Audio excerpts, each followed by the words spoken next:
Miskin warga Kampung Dayah Baru, Kecamatan Camta Lirabayu, Kabupaten Aceh Utara, kesentrum tegangan listrik di rumahnya. Korban meninggalkan 4 orang anak, 3 perempuan, dan 1 orang laki-laki. Dalam waktu dekat, rumah dari Rumbia tersebut akan direnovasi oleh BMU dan menjadi rumah layak huni.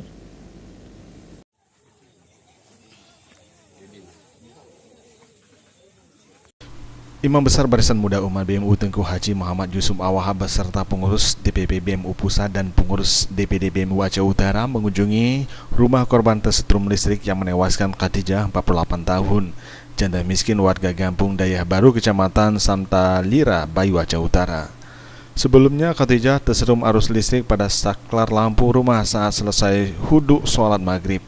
Pada saat itu Khadijah, tangan dan kaki korban dalam keadaan basah air huduk, sehingga tersetrum ketika itu langsung pingsan. Korban sempat dilarikan ke Puskesmas Bayu menggunakan becak. Karena kondisinya tidak memungkinkan, akhirnya korban dirujuk ke RSU Cud Mutia. Korban akhirnya dinyatakan meninggal dunia.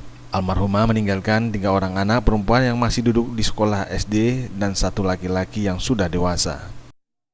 Almarhumah meninggal karena kontak listrik rumah yang ini dan ditinggalkan dua anak ini